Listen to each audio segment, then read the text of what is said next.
Hey, hey, hey, it is your favorite coach, Tamika James. We are here with another interview. We are finding out what another entrepreneur is doing in the world that you may want to do.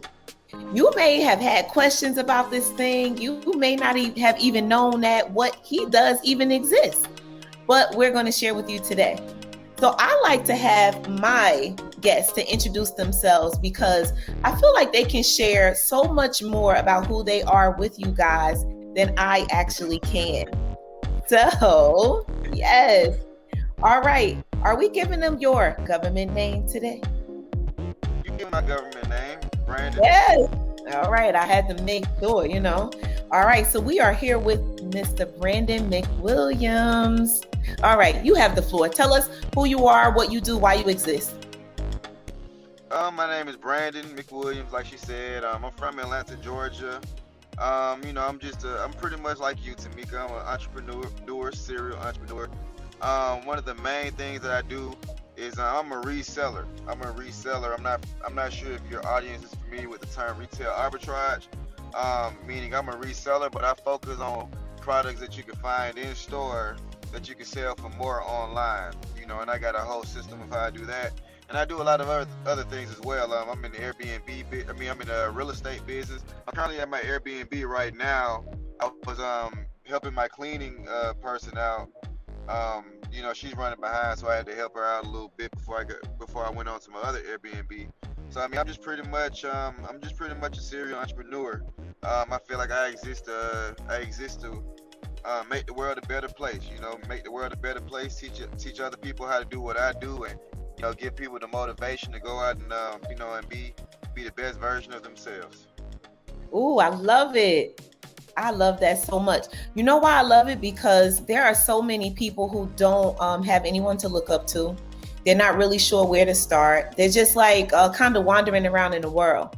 And we have this thing called the 9 to 5. And I say it like that because me personally, I've only had 2 jobs my entire life.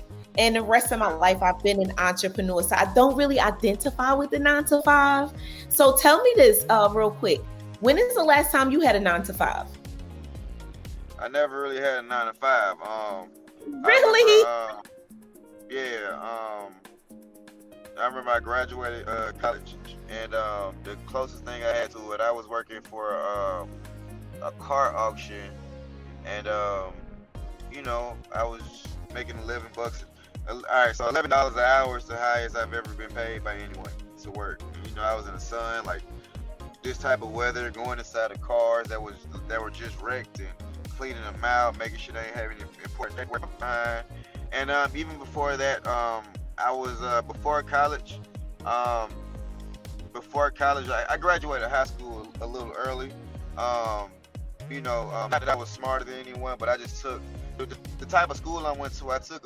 The way the classes were scheduled.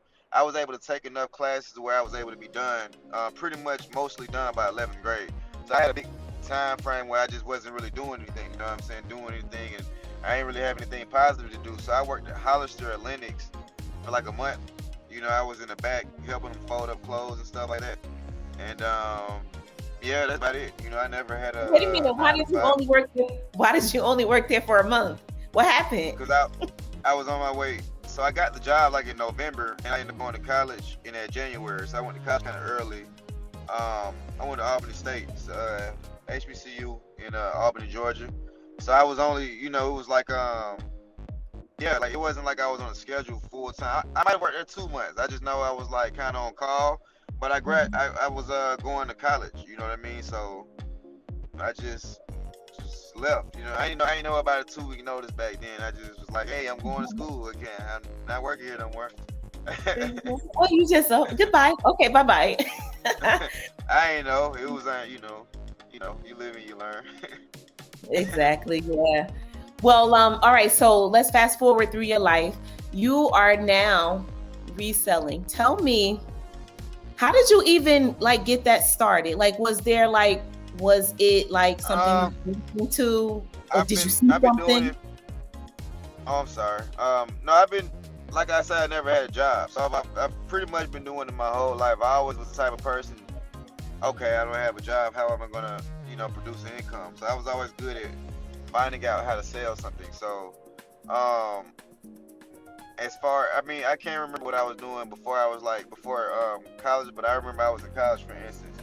Um, One of the things I started doing is I would buy like I had a few buddies that worked at stores like Champ Sports, and it was another store back then. They closed out the stores, but they would basically get the shoes half off, or they would tell me when they're able to get them half off. So I used to go on eBay and resell them, resell things. And when I was in college, like when the spoiled kids, when they had to upgrade laptops and they had to get rid of the old laptops, I would find a way to sell them. And that's pretty much, kind of where it came from. And then I got into doing things like buying things on Craigslist and offer up. So one of the first things I got consistent as far as reselling, when I found out, okay, this is consistent. I started off with like used Apple products, and I still do that to this day. It's just sometimes I don't, go as I don't go as hard as far as used electronics go, because it's so many things that I do or whatever. But so basically, I use a website like eBay. eBay is the only website I use, and I basically I go to the sold listings, and I would kind of see the price, the average price for the specific phone and a specific condition. So what I would do is I would advertise on websites like Craigslist, like I buy your phone, I buy your, back then it was iTouches, iTouches, iPod, whatever. I'm willing to buy it. So whenever they call or text, like, hey, I got this, this iTouch for sale. Basically get them to send me a picture, figure out what condition it was in, then I would go on eBay and I would say, okay, pretty much kind of like doing comps in real estate. You know what I mean? And I would basically see like the average price, and I would just kind of lowball. So if you're as a reseller, the name of the game is pretty much buy low, sell high. The easiest way to buy low is with straight cash. So $80 cash is better than $90 cash out to the average person. So money talks basically. So yeah, I started doing that in college, and I've done pallets before. I'm not gonna say I was as successful, because it takes a long time to sell everything. But I've done pallets before.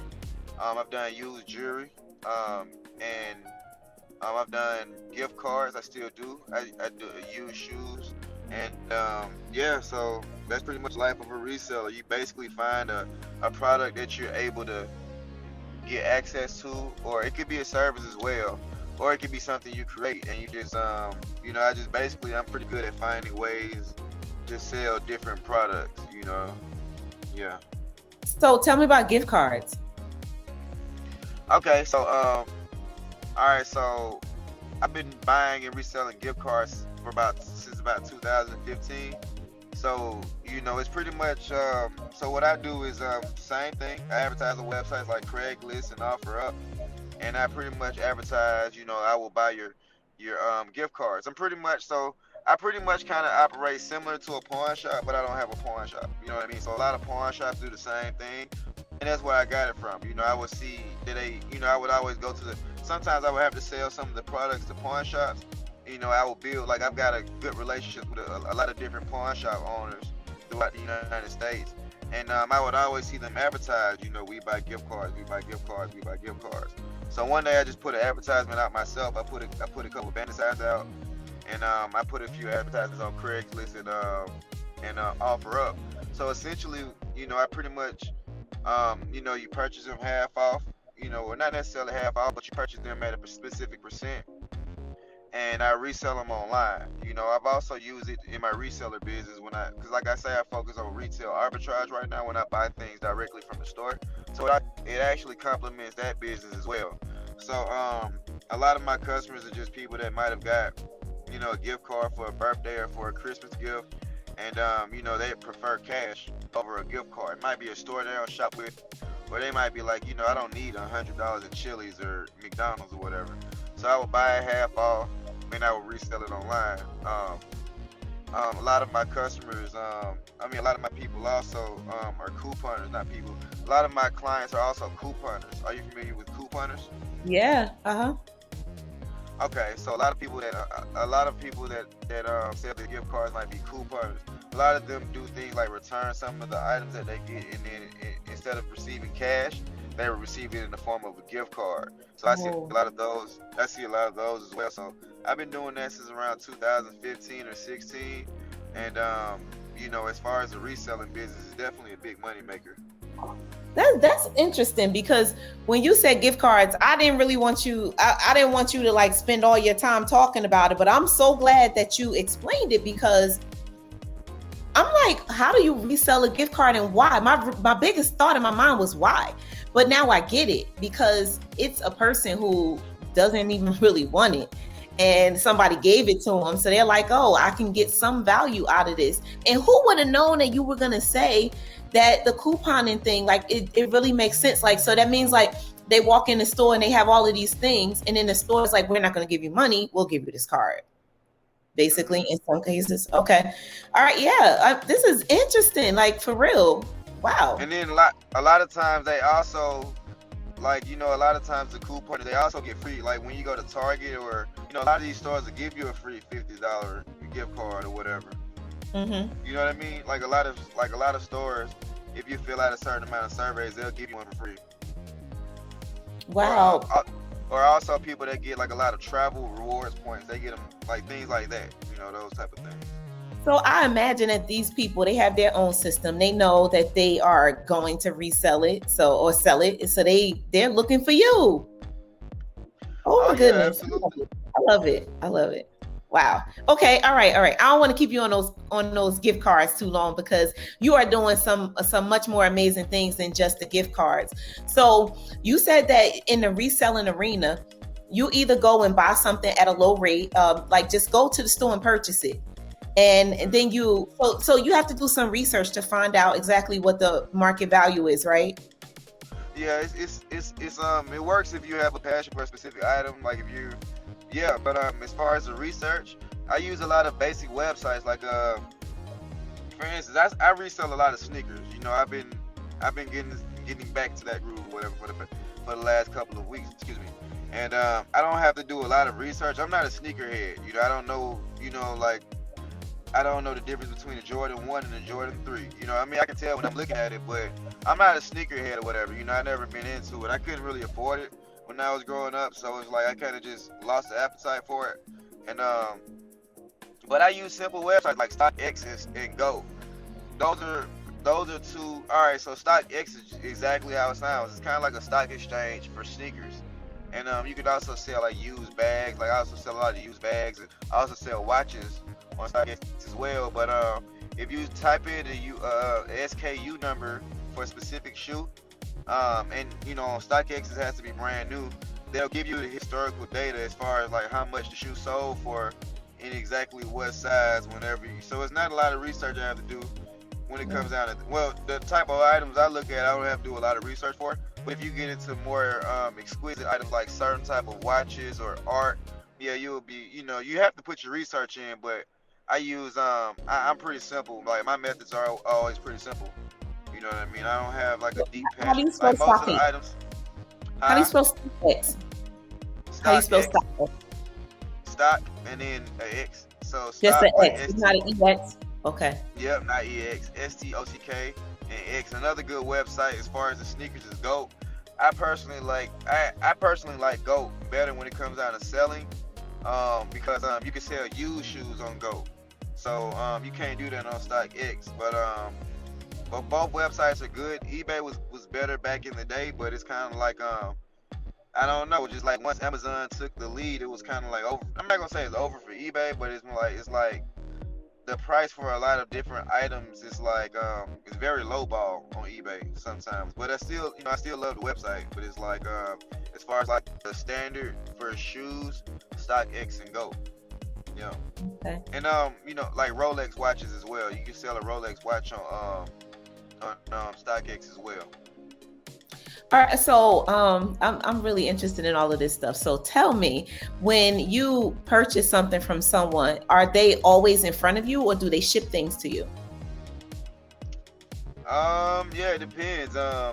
So like I say, eBay a lot of times, like the prices are like a lot of times the prices are low. So sometimes I use eBay to just I use the auction, not the auction, but yeah, either like the buy it now or the auction, and I try to bid on items and get them for as low as possible. So when I'm going through a website like eBay or StockX or um yeah, for those type of websites, yeah, they would have to ship them out, and like me personally, I look at someone's feedback and how long they've been a user of a specific platform before I choose to do business with them. Um, sometimes I've bought things through a referral basis, like through forums and inside the communities. But if it's like someone I never met before in a high ticket item, yeah, I would have to be in person with them. And the type of person I am, I built a lot of relationships with a lot of people that run different establishments. So if it's like a high ticket, say it's like high ticket electronics. Like say someone called me and they were like, I'm getting rid of a lot of these things for my business. I have 2 MacBooks, 3 iPhones, some a high ticket situation. And then I would meet them at like a pawn shop, or I've got a buddy that has a electronics store. Or if it's like a Rolex watch, and it's something like expensive like that, I've got a buddy that's a jeweler. So I'll meet him, at a jewelry store. But something like regular, like a pair of shoes, or like I say these days, I'm more so focused on retail arbitrage. So I don't really have to meet up with a lot of people. Most of the times I go straight in the store and I buy it, and I go straight online and I sell it. Okay. Yeah, for the most part. But and then I'm pretty much a good judgment of people. And I pretty much, I've been doing it so long. I know how to stay in the comfort zone, and I can kind of tell someone's, moving kind of funny. For the most part. Okay. What's the furthest that you've driven to meet up with someone to get something? That's 3 miles away. 3 miles? Oh, you don't go far. At the end of the day, I stay in control because I'm the one with the money. At the end of the day, so it's easier to control the situation when you're the one with the money. You know what I mean? So yeah, I mean, yeah, I'm not gonna say that. I've driven to like, 'cause I used to live on the south side of Atlanta, and I'll lie, I'm spoiled now because I live in the city. I'm in Midtown and Buckhead. But when I lived on the south side, which is where I'm at right now, I would go to Lenox to meet someone. I would go to Lenox. If Camp Creek is too far from them, I go to Lenox or Perimeter or whatever. And like I say, like a lot of these shops, like if I have to go to a shop, it's like most of the shops are like pretty close to me now. But if I was to have to do it back then, I would have to drive. But for the most part, it would be like rare situations. For the most part, Now go ahead. Yeah, I normally just try to stay in my area. I just try to stay in my comfort zone. For the most part, whenever I'm doing any type of transactions. Okay. So I remember you saying something about you know what you want to sell, or what someone. Okay. The connection between the person that is you're gonna purchase something from someone and sell it to another person. So who wants to buy something. So how does that really work? So you find someone who says that they want something. Like, what do you post, or do people just call you? Like, how do you know who needs something and then you go find it? It's honestly just consistency. So yeah, just consistency. So after, for instance, certain type of AirPods, I got a guy, like I said, I know a lot of people that sell things at retail. So for one, whenever I purchase something, the name of my game is I try to get it as low as possible, because a lot of people that I sell things to are going to resell it themselves.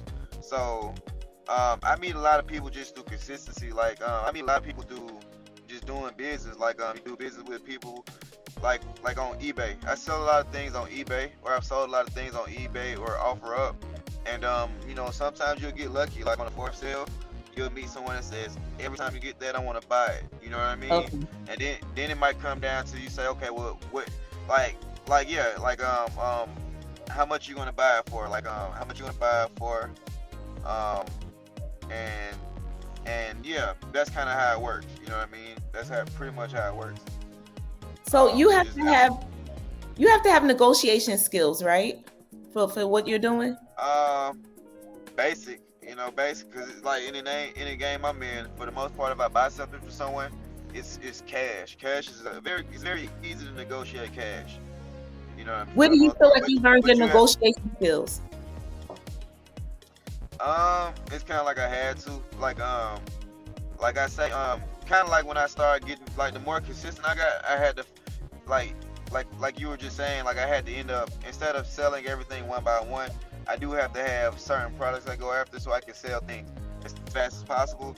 So after a while, it's kind of like the market, like I know if the market would pay me 75% or 75 cents on a dollar, in my head I just know I can't go below 60, and I'm gonna try to get as close to 50 as possible. And then just I've always been a person to read self-help books, personal development books, I've lost a lot of money by not negotiating. Like I've been very nice, and I've almost cut myself out of money before. And I'm the type of person, like, it's kind of like looking at yourself, like looking at the ship drown. It's kind of like looking at the ship drown, like, wow, I'm just gonna let it happen. Because I stick with it. If I come up with something and I say, okay, we're gonna do 65%, and I can only get 70%.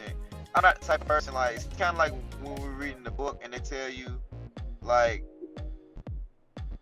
stay, kind of like when you read a sales book and they say, like, don't get the other person saying no. Like, in my mind is like, I don't like to undo things. Even in real estate, I had to learn that in real estate. Like I've had houses under contract. Now I have to negotiate with the seller. Like, that's another thing. Like I like to negotiate up front, because once something gets signed, I don't like to double back. So it's kind of like, that's where it came from. I've had a lot of situations where I do a lot of work and I barely benefit.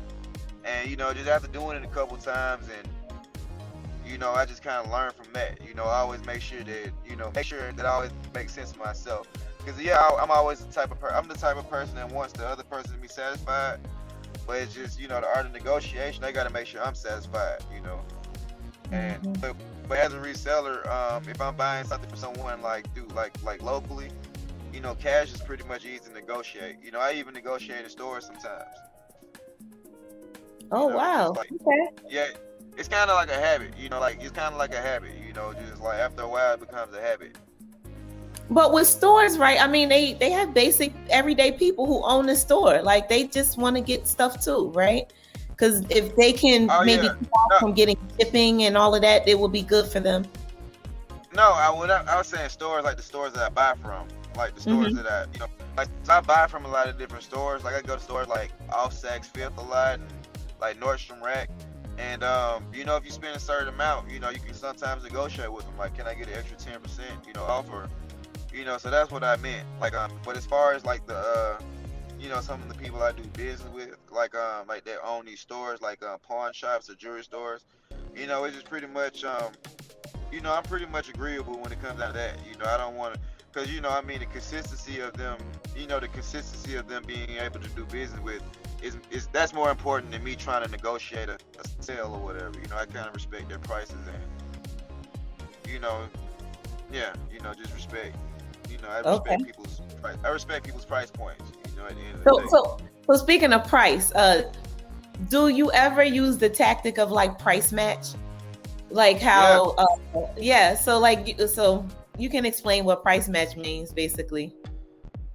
Yeah, that's basically when you go inside Home Depot, and because a lot of stores have price match policies. Like, they want you to shop with Home Depot. Doesn't want you to go to Amazon or Lowe's. They want you to go to Home Depot.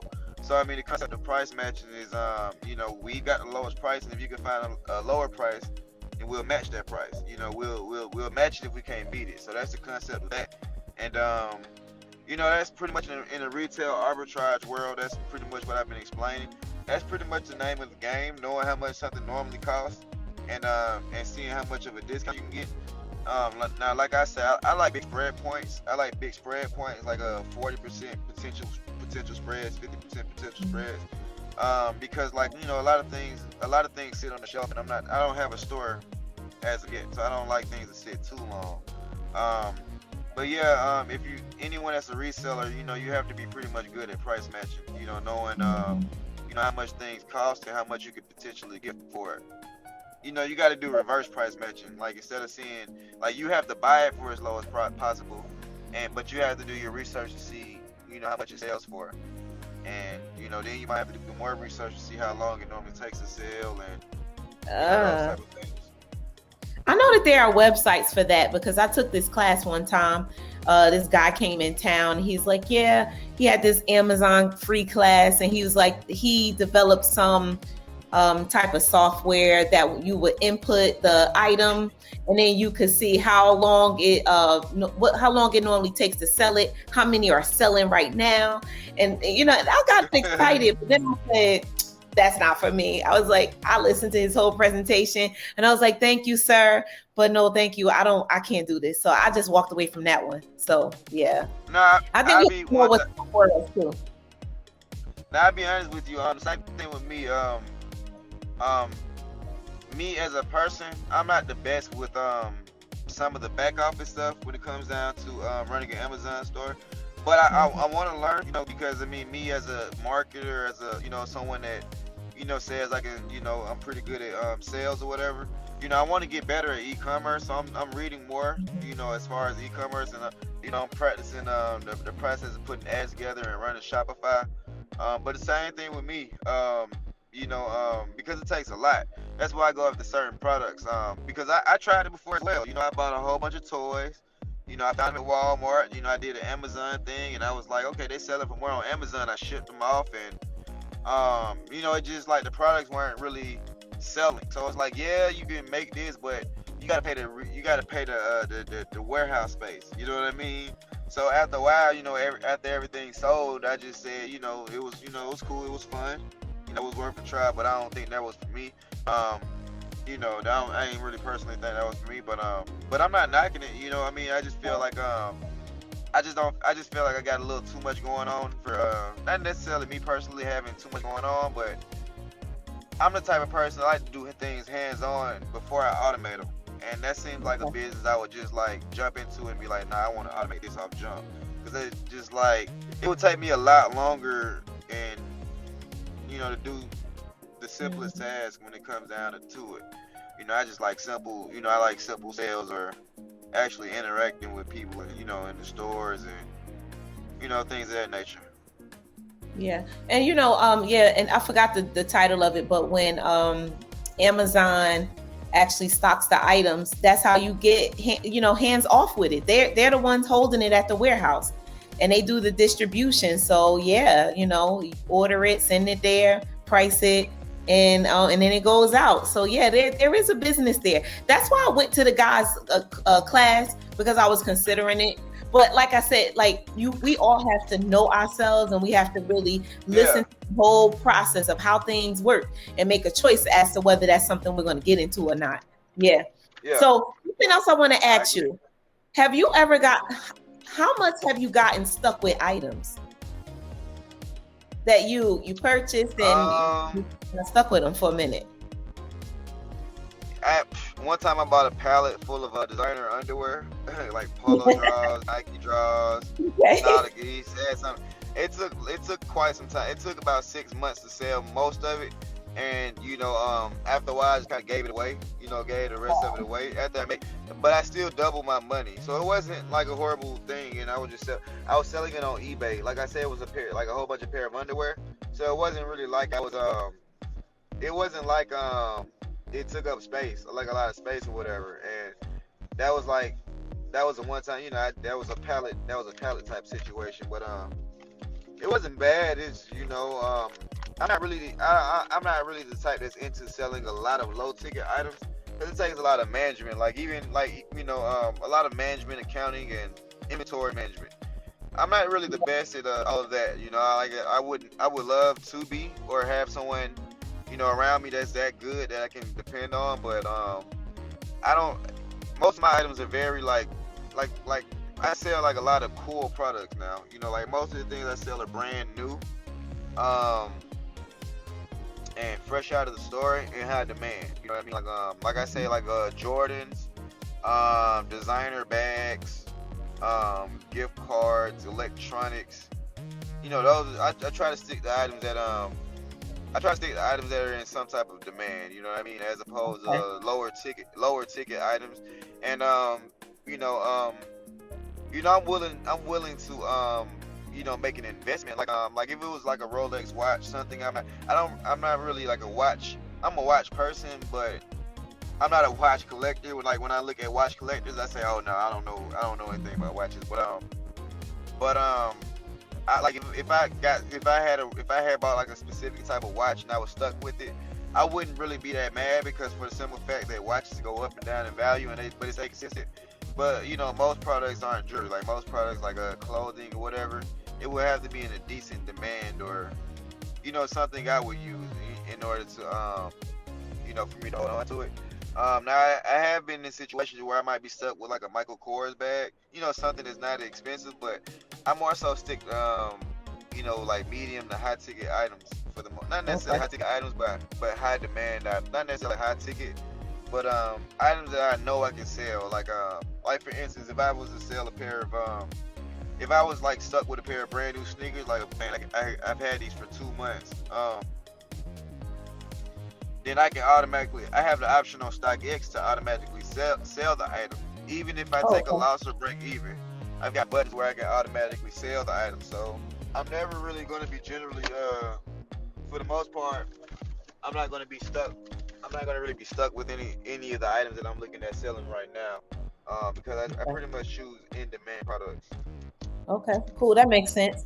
So, how do people get these items from you? How can they stay connected to you if they want to get anything from you? What's the best place? Well, to be honest, I'm really more into teaching people how to get the items. I don't really. Um, Let's talk about that then. Yeah, so I recently so I wanted the name of the game these days is content creation, brand building. So we all active on social media. I just got active on YouTube. Like I just started my channel. So Hmm. I don't have a camera person, and I know myself. Like if it's not a habit, I won't get it done. Meaning it has to be easy for me to do it. So I recently started recording myself with my phone, and I comprise a video together to where it's kind of like a vlog, like a mini vlog, and I just kind of show people how to find different items right directly in the store. Like right now, I'm doing like directly in the store. Directly in the store. I'm a fan of items directly in the store that come with the tag because they're cleaner products, and Okay. just like I don't have that tiger eye. Like someone can get one past me. Like I can buy something. Like I can potentially. I bought something fake before. You know what I mean? Like and that's another story. But for the most part, um so I want to just pretty much educate people on the life of a reseller, from everything from signing up for loyalty points to making sure you smile and shake the person's hand behind the counter. Just you never know, they might send you an exclusive deal. And one of the first videos I put on YouTube, um, I went to off Saks Fifth, Want to grow your business? Join Underground Biz Group. and basically I showed them how you could go straight to off Saks Fifth, and okay, and you can go straight to off Saks Fifth, and they literally had bags like 50 to 70% off right in the store. And they got a lot of different websites that you can sell the products on as well. So I might show a vlog like, this is me, I'm going, this is where I'm going, and let's see what we can find. And then oftentimes I show them how to get even more discounts. Like, okay, the bags are already priced half off. You can get an even bigger discount by signing up for the reward points and loyalty points.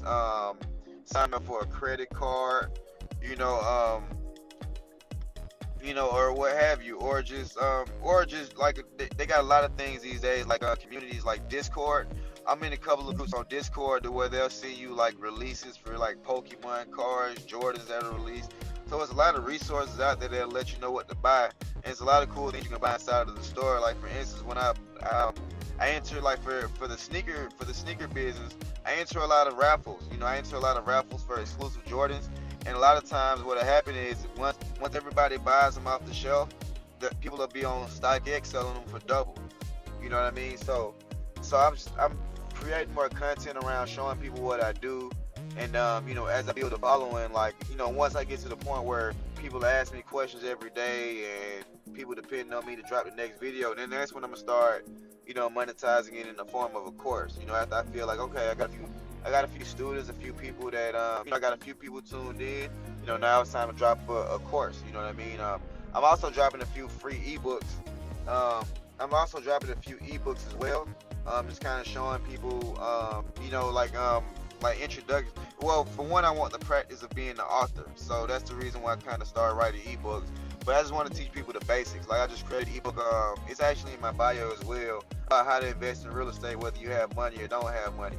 Now, if you read this book, you're not gonna turn into Grant Cardone. You know what I mean? But it might spark that fire to where you can start.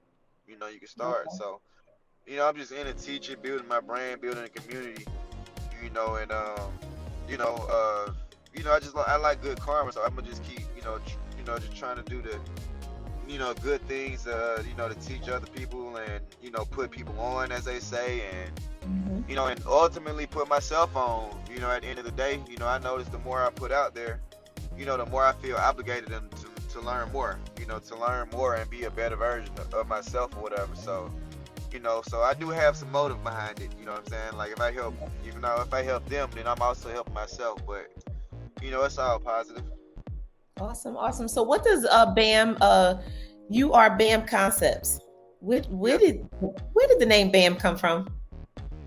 It's whenever it's kind of like whatever I want it to mean. The A is for this, the A is for that. So my initial spell BAM, Brandon Alexander McWilliams. But I've made it stand for everything. Being about money, business, and marketing, branding and marketing. But my initial spell BAM. Okay. Oh, okay. All right. Makes sense. Thank you. Like when Fred Sanford say the S is for like Fred. I don't remember what he used to say, but you know what I mean. So yeah, those are my initials. Yeah, those are my initials. Those are my initials. All right. Well, I don't want to hold you too long, but you are you're doing real estate. Tell us something real quick about real estate and why you're excited about it. I'm excited about it because I've been a reseller. I've been into sales my whole life, and I felt that was the top of the charts as far as as far as selling goes. But I'm excited because ownership. I'm excited to own property. And I kind of took it for granted, because when you playing the game, I'm shooting for the championship, but I forget that, a lot of people haven't done a quarter of what I've done as far as like it just in real estate or whatever. So just me being able to do it is a privilege, and I can me being able to tell other people, like a friend of mine, for instance, a longtime friend of mine, for instance, was like, he called me, was like, I'm thinking about selling my house, but I'm also thinking about doing this, and I'm thinking about doing that. Just to be able to even give them a logical answer, you know what I'm saying? Like, that's pretty cool with me. And, I'm excited about generational wealth. I don't have any kids as of yet, but, in the back of my mind, I'm starting off the creation of generational wealth, What part of real estate are you doing? What part of real estate are you doing? Being honest, I pretty much, I do a lot, So as of right now, what I've got going on right now is I've got a lot of new construction going on in the city of Augusta, Georgia. A buddy of mine got a good situation with the land banks and the tax officials out in the city of Augusta, and basically they're just basically trying to get. It's a lot of properties they got delinquent taxes, and the company, not the company, but the city basically. We're working with the city to help them recoup that money, and we bought a lot of property out there, and I got a lot of new construction going on. This will be my first time doing new construction. I do wholesaling as well, but I'm not as active right now because I've got this new construction going on. And and this property that I'm at right now is I've got it on Airbnb and VRBO, so it's listed on VRBO, and so yeah. So the biggest thing I have going on right now is a new construction project. Me and my buddy own about 13 land plots in the city of Augusta, and just foreseeing the whole process as far as getting permits and starting from scratch. And I've never had to start from scratch. I've normally done like remodeling and things of that nature. So yeah, that's where I'm at right now. I've also got a syndication project going on in the city of Montgomery. I'm a part owner of an apartment complex in the city of Montgomery. Wow. Okay. Yeah, you have a whole lot of things going on. That's amazing. Tell us something that you learned that you just don't want anyone else to do in regards to something with real estate. Where, and I call this, tell us a bedtime story. Where did you really mess up so far and you do not want anyone to go down that road? Just rushing. I remember my first deal. I was just trying to go from, okay, you're making money but you're not investing, to, okay, you're making investments. And the first house that I saw, I just kind of jumped on it on the first deal. And not only did I jump on it, but I didn't really put as much time into scheduling the best contractors to get the job done. I was just kind of like, okay, you can do this. Okay, we'll get you to do this, and I get a handyman to do that. It wasn't really organized, so I would tell anyone to take their time, and like whenever they're doing a project, it might be okay to work with someone that has a lot of experience with contracting, and take your time and plan as much as you can up front, because in the end of the day, it'll always cost you in the long run, and it'll always cost you in the long run. So reiterating what I just said. As far as real estate goes, just make sure you plan and get the best contractors possible to complete the job. Awesome. Well, I want to tell you thank you for just taking some time out of your day to share with the entrepreneurs that are listening and watching, because this is on our YouTube channel as well as on the podcast for audio only. So today, I feel like we did mission accomplished. I wanted you to share some tips, and I heard a bunch of tips about the businesses that you're into, things that people could just walk away with and use that information. You gave us some resources. You told us some things to do. So a lot of that, you told us the how as well on some of the things. And I'm also glad that you were able to share some stories so that you can let people know what not to do, because I think that's just as important. And I think that it's amazing that you are an African-American brother who is just, out here looking at what is possible and making it happen. So I think that that's just the most beautiful thing ever. And you said that you don't have any children yet. So those that come into existence under you are going to be set, and they're going to be able to see someone who actually is, doing their thing. So congrats on that. Yeah, I love it. Yeah. So you just keep going. And I also love that you are on the path to assisting others with learning how to do what you do. So you don't want to just be here doing what you do. You want to see someone else win. And I think that that's amazing. So, Mr. Brandon, I thank you for joining us today. If you have a closing remark, something that you want to share or anything, feel free to do so now. And then I want you to give us your information on how people can get in touch with you. Yeah, I would just suggest anyone is whatever your passion is or whatever you want to do, I just say give it a shot before you don't strive for perfection in the beginning. I always try to start, get your feet wet, because it's always hard. It's hard to be perfect and start, but you have to start and be perfect. Also, YouTube is your friend. Anything that you want to do, I'm pretty sure someone's made a good 2-hour-long YouTube video explaining how to do it. So always use your free resources before you spend any money on any additional resources. You can find me online on Instagram and Twitter at BAM Concepts. That's B for boy, AM Concepts, CONCEPTS. That's on Instagram and Twitter and TikTok as well, and Cash App as well. Okay. Not to mention Cash App. All right. Okay. Well, thank you again. thank you again for the interview today. So we have definitely impacted some lives today. So I thank you for that. So for our listeners, I just want to say thank you guys for joining, listening. And if you are watching, thank you for watching. So I'm just going to close out with, this is Coach Tamika James, over and out.